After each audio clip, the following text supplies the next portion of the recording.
नमस्कार, मी Deepali. बालविश्व Marathi baby world मध्ये सर्वांचं मनापासून स्वागत. वाढत्या वयामध्ये बाळाच्या योग्य त्या वजन वाढीसाठी, उंचीच्या वाढीसाठी किंवा बाळाच्या हाडामध्ये, स्नायूमध्ये बळकटी येण्यासाठी बाळाने भरपूर असं दूध प्यायलाच हवं, हे एक समीकरण झालेलं आहे. आणि म्हणूनच खूप साऱ्या मम्मी या टेन्शन मध्ये असतात की आमचं बाळ तर व्यवस्थित दूध पित नाही, बाळाला दूध आवडत नाही, नेहमी बाळाच्या दूध पिण्यासाठी मागे लागावं लागतं.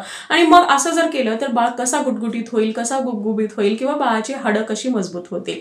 लक्षात घ्या, दूध हा एकमेव असा पदार्थ नाहीये की जो बाळाची हाडं मजबूत करेल, बाळाची उंची वाढवेल किंवा बाळाचं वजन छान राहील.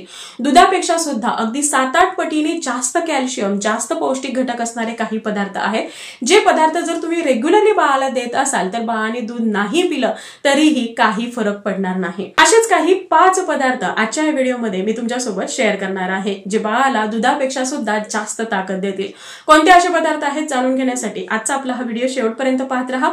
व्हिडिओ आवडला तर व्हिडिओला लाईक, शेअर, कमेंट करा. चॅनलला नवीन असेल आतापर्यंत सबस्क्राईब केलं नसेल तर सबस्क्राईब करा आणि शेजारी असणारा जो बेल आयकॉन आहे तेही प्रेस करा, जेणेकरून येणाऱ्या नवीन व्हिडिओचा अपडेट तुम्हाला मिळत राहील. वळूया आपल्याच्या टॉपिककडे. वाढत्या वयामध्ये लहान बाळाच्या किंवा लहान मुलांच्या शरीरामध्ये कॅल्शियमची कमतरता असेल तर बाळाला हाडांच्या रिलेटेड खूप साऱ्या समस्या होतात. म्हणजे बाळाचे जे काही फिजिकल डेव्हलपमेंटल माइलस्टोन्स आहेत हे बाळ वेळेमध्ये किंवा योग्य प्रकारे अचीव करू शकत नाहीत. बाळाला दात लवकर येत नाही. थोड्याशा खेळण्याने किंवा थोड्याशा व्यायामाने सुद्धा बाळ हा लवकर थकून जातं. बाळाच्या हाडामधून आवाज यायला लागतो. बाळाची हाडं ही ठिसूळ किंवा कुमकुवत बनतात. या सगळ्या गोष्टी होऊ नयेत यासाठी बाळाला पुरेशा प्रमाणामध्ये कॅल्शियम युक्त आहार देणं सुद्धा गरजेचं आहे. पण हे जे कॅल्शियम आहे हे बाळाला फक्त दुधातूनच मिळत नाही. दुधाव्यतिरिक्त सुद्धा काही असे पदार्थ आहेत की जे बाळाला भरपूर असं कॅल्शियम देतात. यामध्ये सगळ्यात पहिला पदार्थ कोणता असेल तर ते आहे तीळ. बाळ जसा 7 महिन्याचा होतो तर त्यानंतर बाळाच्या आहारामध्ये तुम्हाला तिळाचा थोड्याफार प्रमाणामध्ये समावेश करणं हे गरजेचं आहे. तिळामध्ये भरपूर असं कॅल्शियम असतं, ज्यामुळे बाळाची हाडं आणि स्नायू हे मजबूत व्हायला मदत होते. कधीही बाळाला कॅल्शियम डेफिशियन्सी येत नाही. तिळाचे लाडू, तिळाची चिक्की तुम्ही करून देऊ शकता. ड्रायफ्रूट पावडर मध्ये हे जे तीळ आहेत हे थोडेसे भाजून तुम्ही घालू शकता. बाळाची जी काही चपाती किंवा तुम्ही पॅनकेक बनवत आहात, पराठे बनवत आहात तर त्यामध्ये हे तीळ घालू शकता. बाळाची खीर जी आहे त्यावरती थोडेसे तीळ बाळाला देऊ शकता.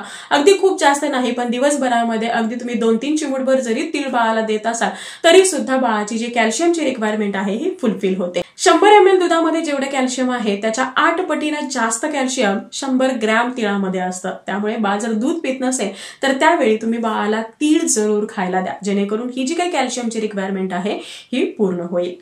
तिळाप्रमाणेच नाचणी किंवा रागी या धान्यामध्ये सुद्धा भरपूर प्रमाणामध्ये कॅल्शियम आढळतं. आणि म्हणूनच आपण म्हणतो की बाळ जसा 6 महिन्याचा होतो तर त्यानंतर बाळाला ऍज अ फर्स्ट फूड म्हणून तुम्ही रागीची खीर असेल किंवा नाचणी सत्व आहे हे बाळाला जरूर द्यायचं आहे.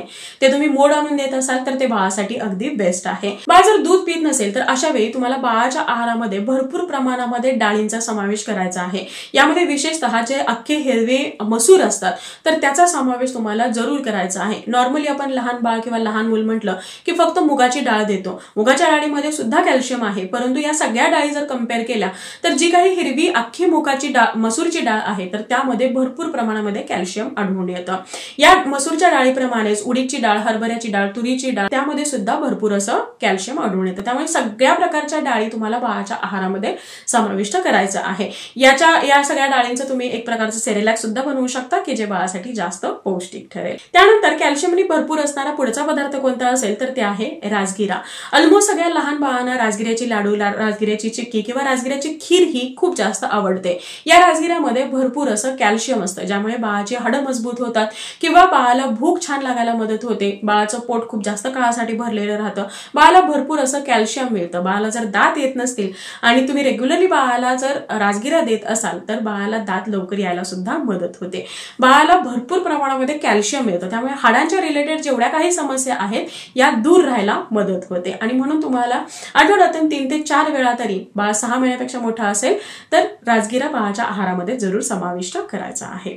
याचप्रमाणे तुम्ही बाळाला बदाम सुद्धा देऊ शकता. बदाम आपल्या सगळ्यांना माहिती आहे की बाळाच्या बौद्धिक वाढीसाठी, शारीरिक वाढीसाठी खूप जास्त महत्वाचं आहे. बदामामध्ये भरपूर आयरन आहे, प्रोटीन आहे आणि त्याचप्रमाणे भरपूर असं कॅल्शियम सुद्धा आहे.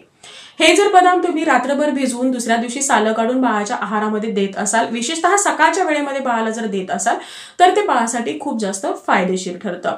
त्यामुळे हे बदाम किंवा इतर ड्रायफ्रूट सुद्धा बाळाच्या आहारामध्ये तुम्हाला समाविष्ट करायचे आहेत. विशेषतः डेली बदाम तुम्हाला बाळाला जरूर द्यायचे आहेत जर बाळ दूध पित नसेल अशा वेळी. तर हे काही 5 पदार्थ होते की ज्या पदार्थामध्ये दुधापेक्षा सुद्धा जास्त कॅल्शियम आहे. बाळ जर दूध पित नसेल किंवा दूध बाळाला आवडत नसेल तर हे पदार्थ तुम्हाला रेग्युलरली बाळाला देणं गरजेचं आहे. सो आय होप आजचा हा व्हिडिओ तुम्हाला आवडला असेल आणि हेल्पफुल ठरला असेल. Thank you so much for watching this video. Bye bye. See you soon with new topic.